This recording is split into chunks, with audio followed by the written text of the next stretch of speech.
when creators all became consumers. Is it easier to be a consumer than a creator, or does it even go deeper than that? The Skibidi Ohio Jonkler hitting the griddy with Sigma Riz. The dead internet theory is a conspiracy theory that asserts that due to a coordinated and intentional effort, the internet now consists of mainly bot activity and automatically generated content, manipulated by an algorithmic curation to control the population and minimize the organic human activity.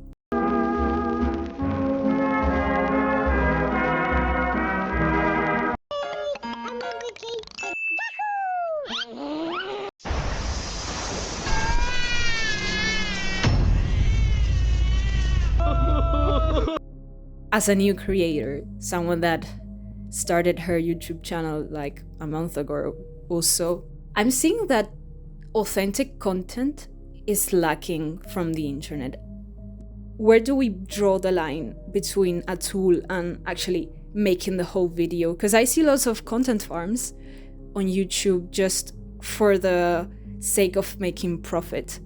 I'm lacking these human connection videos. Like on the early days of golden YouTube, people just made videos without even having in mind that they could even monetize them. They were making stuff for the sake of making stuff. Apart from the fact that it's nearly dead, the internet, like the state of the internet is not the greatest that it's been. Now we're all mindless consumers. Like, raise the hand if you've been scrolling for hours on, I don't know, TikTok, Instagram, whatever, and you barely remember the videos that you watch. It's kind of worrying. And to be honest, you don't even get to choose the videos that they show you because of this sloth machine algorithm. It takes so much power from the viewer.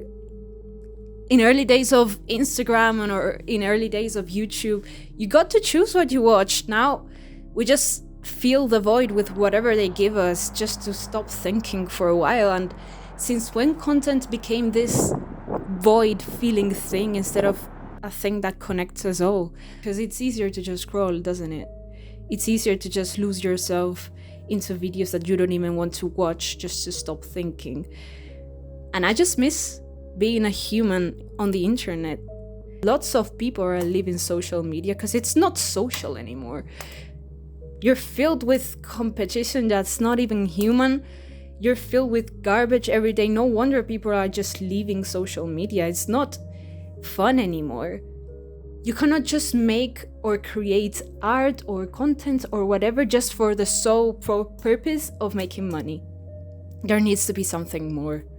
There needs to be some sort of purpose, some sort of real goal that you want to inspire for the sake of making art, but not just to make money out of it. And I think that you should create stuff.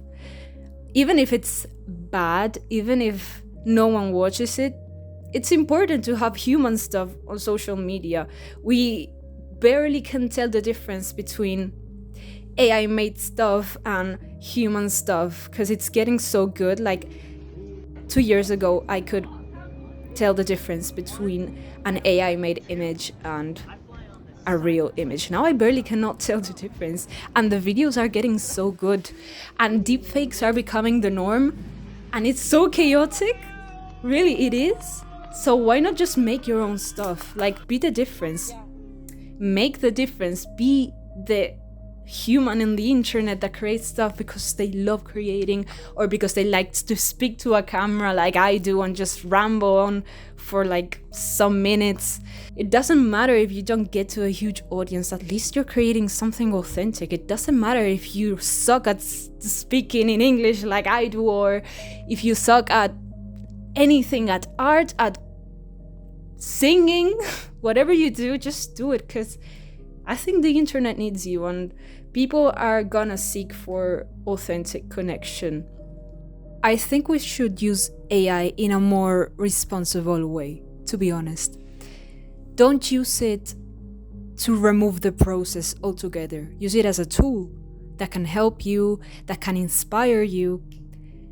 But my main problem here is not by using the AI in itself, but the people that use it without having an authentic purpose behind, without having a vision, without having clearly defined their voice or what they're trying to communicate.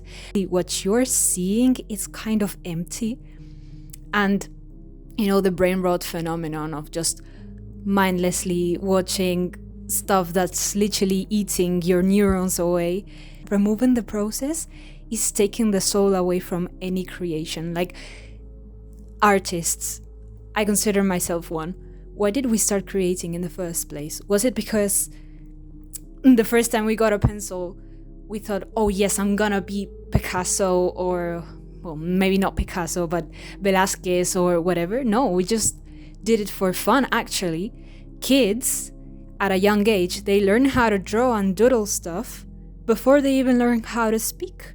It's a communication technique even. We can do it for fun as a hobby. Like, there's so many reasons to create. I'm not just speaking in images, creating and drawing and painting. That I speak about that because it's what influences me the most. But in any art form, why did you even start creating? Sometimes we need to come back to the root cause of our actions, not just wanting results immediately. To be honest, I can kind of understand, and I'm guilty of wanting immediate results. For example, my Instagram page, I used to post every single day. I've talked about this, expecting to get to 10k followers so that I could make a living out of it, but I lost the point so long ago, and I've talked about this in some of my videos. Why was the root cause that I started posting art? It wasn't to gain followers. What is even that? Like, we get so obsessed with numbers instead of the actual value that we can communicate to people, that we get so lost in that. Get to your root cause. Like, I'm asking you, why did you even start creating? Or do you want to even start creating? I think everyone should. Even if you think you suck, even if you cannot draw a stick figure, it doesn't matter. If you don't know how to sing or to talk to a camera or anything, I really think you should. Even if you suck, like, who cares? Literally, who cares? I think the only person that cares is you. I'm starting to post these videos talking about deeper topics, and who cares? No one cares. I'm here just explaining what I think, and maybe the only one that cared in the first place was me. Who's putting the videos together? I am putting the videos together. Who's editing the videos? I am. Am I getting a lot of views? No, but I watched them. I had fun in the process, and I think that should be valuable in some way. I think that should be the fucking cause of everything. Doing things because we're human and we are experimenting. Like, how much art helps the mind?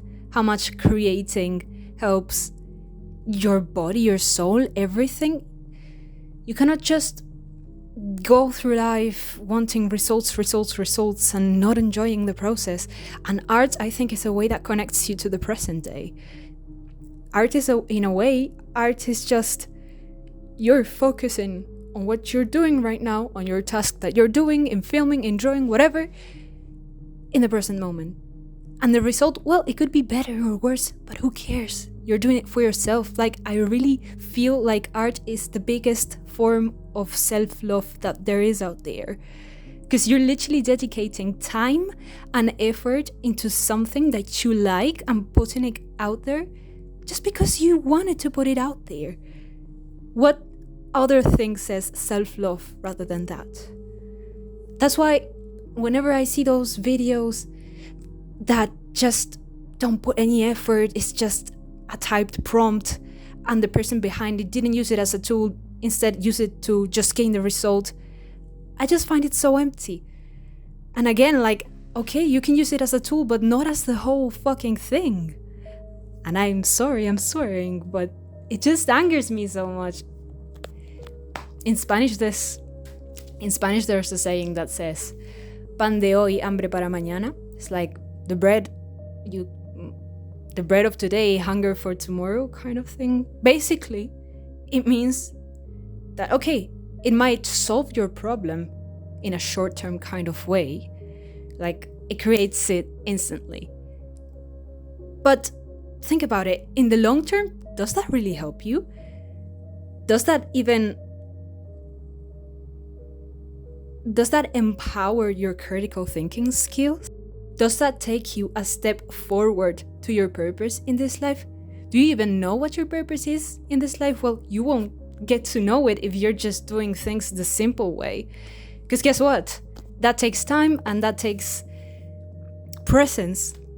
That's why I love art, because it combines art and presence. Look, I don't follow personally Mr. Beast, but one thing that he said in one of his videos or interviews, I'm not sure, was that his first 100 videos sucked. No one watched them. But now look at him. He's so big in YouTube and everyone, oh my god, he's so successful. Well, he put a lot of work in that. Chapel Roan, there's a video of her, I'm gonna try and find it, of her singing Pink Pony Club, I think, on the street, and no one cared. Girl, what have you done? You're a pink pony girl, and you dance at the club, oh mama. I'm just having fun on the stage in my heels. It's where I belong. No one cared. Oh, but when she's famous, everyone cares. Well, that is process. The process is so important. The process makes you who you are. So if you just take that away and get the result straight away, that's why it seems so fake, because it's not real. It's not real and it's not helping you. Like, sure, you might get the product done super easily, super efficiently, but if you don't evolve with that product or that thing that you're doing, why do you even want it? I, as a person, have evolved as well as my art. We evolved at the same time. I remember doing anime kind of stuff, shows that I liked when I was a kid, and now I'm drawing more deep stuff, more conceptual stuff, because art evolves with me. My creation evolves with me, and that's what makes it so special. Not just, oh yeah, here's a finished drawing, it's absolutely perfect. Okay, but like, what's your story? Why did you did it? What are you kind of telling me with this? Why do I need to know this? So what I'm trying to say is that the process makes you the artist. The process makes you a creator. Don't skip the part in which you live, in which you make things happen. Because if you skip that, you're skipping yourself too. And that's so sad. Let's not skip each other. Let's just support everyone on their process to being huge, or not even being huge, of just sharing thoughts and opinions, obviously with respect, but I don't know, rambling sessions.